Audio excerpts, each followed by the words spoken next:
In 2023, a Goldman Sachs report landed on desks worldwide. It said 300 million jobs, globally, are exposed to AI automation. 300 million. That's every working adult in the United States and Western Europe combined. The report didn't make front-page news for long, but the companies reading it very quietly began cutting. Klarna's AI now handles 2.3 million customer conversations per year.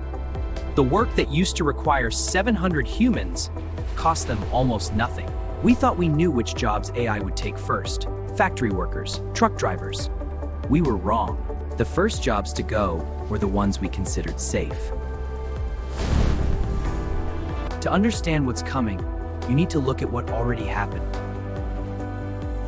In 1900, 41% of Americans worked in agriculture. By 2000, that number was 2%. Did 39% of the population become permanently unemployed? No, they became factory workers, clerks, nurses, engineers, jobs that didn't exist in 1900. Every major technological wave has destroyed jobs, and every single time, new jobs emerged. So why are economists genuinely worried this time?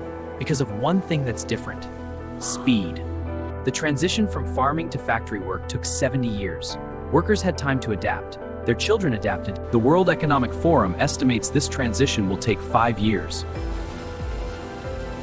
You don't have time to wait for the next generation, and that changes everything. So who specifically is in the crosshairs right now? The answer is more specific and more surprising than you think. The Oxford study that started this conversation put a number on it. 47% of US jobs are at high risk. But that number is almost useless, because at risk doesn't mean what you think it means. McKinsey broke it down differently. They didn't analyze jobs, they analyzed the tasks that could be automated. This was the key to understanding AI's impact. And they found that 30% of the tasks within most jobs can already be automated today. The job doesn't disappear, it hollows out. A financial analyst still exists, but the part that required 3 junior analysts, gone, replaced by a model that runs overnight for $20. A lawyer still exists, but the 200 hours of document review, AI does it in 40 minutes.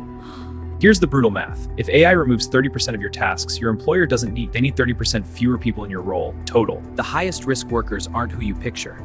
They're educated, middle-income office workers. But here's what the data reveals that the headlines are completely missing. There's a variable in this equation that almost no one is talking about. It's not intelligence, it's not creativity, it's accountability. Think about it this way. When an AI makes a medical misdiagnosis, who is legally responsible? When an AI gives bad financial advice that loses someone's retirement savings, who do you sue? Right now, the answer is unclear, and that ambiguity is the single biggest break on AI replacing professionals. Doctors, lawyers, accountants, engineers, these jobs are heavily exposed to AI in terms of raw capability, but these professions aren't collapsing because someone has to sign the certificate. Someone has to be held accountable when it goes wrong. The jobs disappearing fastest are the ones where no one ever had to be personally responsible for the outcome anyway.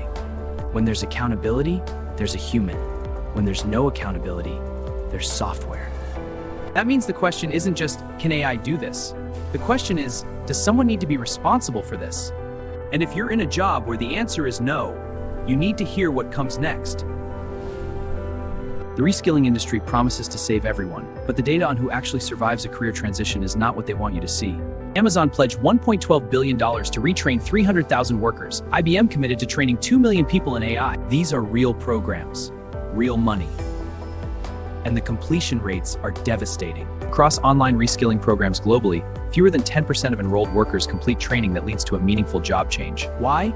3 reasons the data keeps showing us. 1.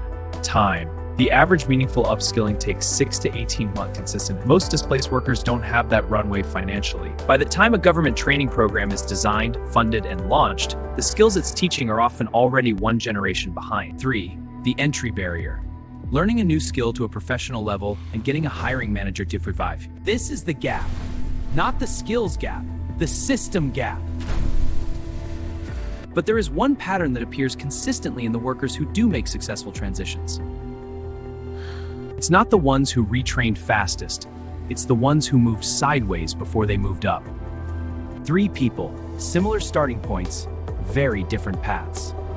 Maria, 44, customer service manager, Her entire team was replaced by an AI system in 2023. She had 3 months of severance. She spent it learning to configure and manage the exact type of AI that replaced her. 14 months later, she's an AI operations coordinator at a different financial firm, earning 22% more than before. David, 38, paralegal. His firm reduced associate hours by 40% after implementing AI document review. He didn't retrain, he repositioned. He now specializes in the link he keeps getting wrong. His billing rate went up. Priya, 51, data entry supervisor in manufacturing. Her role was fully automated. She enrolled in a 6-month government digital skills program. She completed it, couldn't get interviews. The program taught Excel and basic coding, skills the market had moved past. She is still looking for work. 3 people, same technology, same disruption, 3 completely different strategies. One adapted the role, one repositioned within it, one relied on a system that wasn't moving fast enough. So here is the actual question. Not will AI take your job, that's the wrong question. The right question is this: within your current role, right now, which of your tasks could a system do without anyone needing to be accountable for the outcome? Make that list. Those tasks are already borrowed time. What do you do that requires a human to be responsible? What requires judgment that can't be captured in a rule? What requires a relationship that only exists because you exist? That's your position. The historical record is clear. Technological disruption has never ended work and created new kinds we couldn't predict. The workers who wrote letters of protest when the telegraph was invented, some of them became telegraph operators. The question isn't whether you survive this, it's how fast you move. Your task audit, documentary website, a free tool to map your role's exposure.